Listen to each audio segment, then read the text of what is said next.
अमृता जी नमस्कार। नमस्कार मोदी जी। आपका बहुत आभारी हूँ। आप मुझे चांस दिए हैं लोगों की सेवा करने के लिए। हम 100% कोशिश करेंगे। आपका चुनाव अभियान कैसा चल रहा है?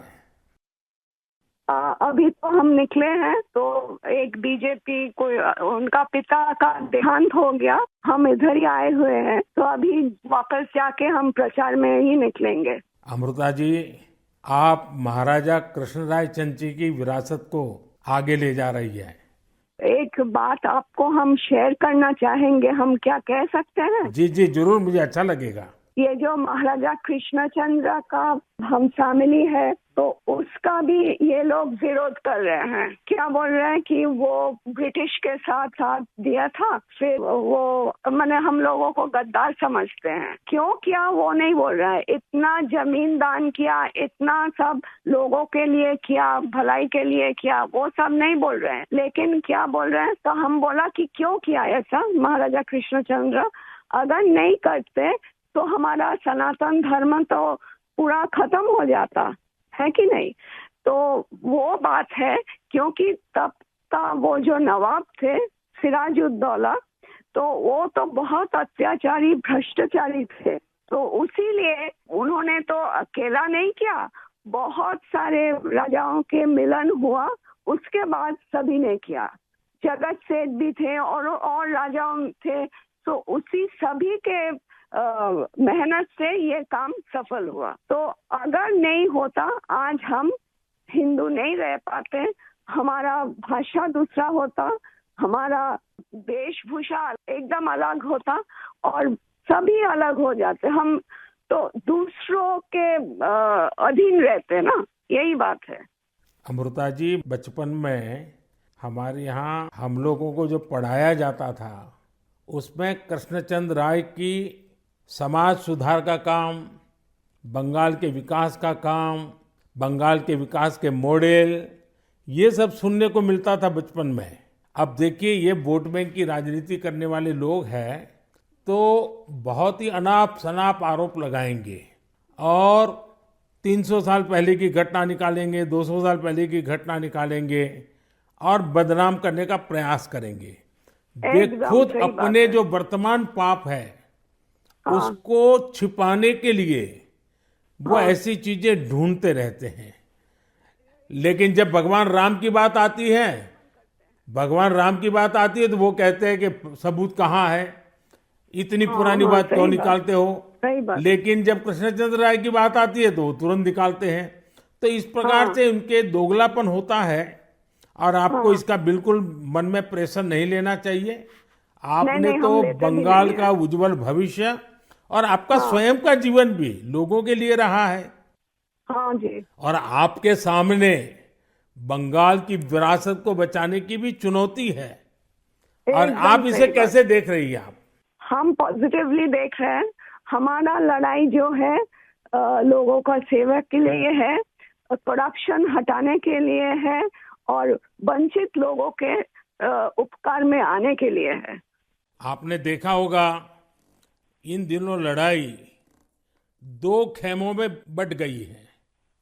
एकदम। एक हमारा खेमा है जो इस देश से भ्रष्टाचार को मिटाने के लिए कदम उठा रहा है, और दूसरा हमारे सामने वाला खेमा है, वो भ्रष्टाचारियों को बचाने के लिए इकट्ठे होना, एक दूसरे को बचाने के लिए लड़ाई लड़ना, आरोप करना। और जिन्होंने पहले खुद ने आरोप किए थे वो भी उनको बचाने में लग गए हैं। यानी उनके लिए देश उनकी प्राथमिकता नहीं है, सत्ता ही उनकी प्राथमिकता है। और इसलिए चुनाव में हमने भ्रष्टाचार मुक्त भारत बनाने के लिए लड़ना ही लड़ना है, क्योंकि हमारे देश के युवाओं का भविष्य उज्जवल बने। इसलिए भ्रष्टाचार से मुक्त देश होना ही चाहिए। आपको देखकर ही हम आए हैं। जी अमृता जी, मैं बहुत आपका आभारी हूँ, क्योंकि हमारी टोली को आपने जब ये बताया तो मुझे जरूर लगा कि मुझे एक बार आपसे बात करनी चाहिए। अमृता जी, बंगाल के अन्य इलाकों की तरह हाँ जी। कृष्णा नगर में भी बीजेपी को बहुत उम्मीद के नजर से देखा जाता है।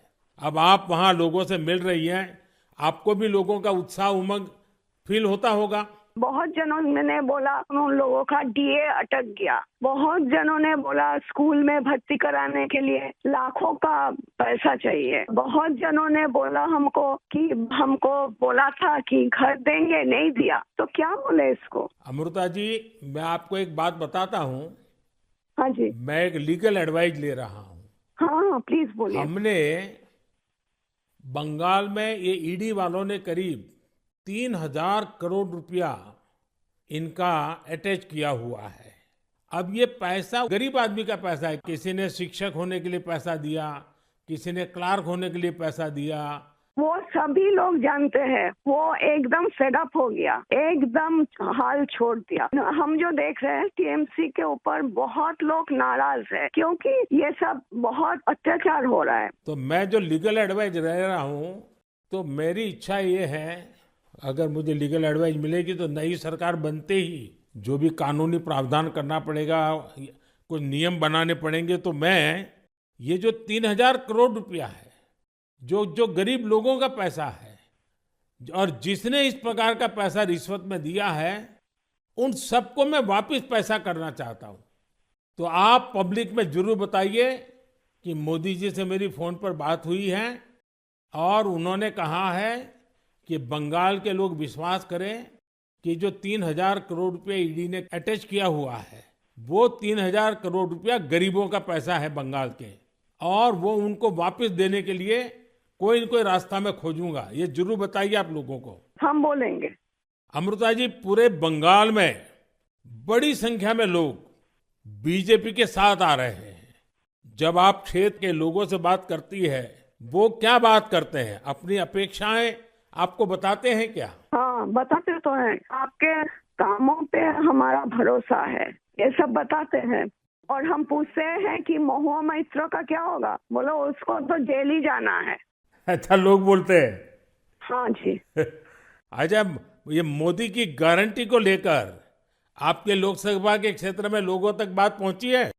हाँ हाँ, हम तो बोले हैं। तो बोला मोदी जी की तरह हमारा भी गारंटी है, हम जरूर कोशिश करेंगे आपका सेवा में आने का। अमृता जी, मुझे बहुत अच्छा लगा आपसे बात कर करके, और मुझे विश्वास है कि आप विजयी होकर के आपके परिवार की जो बंगाल की सेवा करने की परंपरा रही है, उस परंपरा को आप आगे बढ़ाएगी।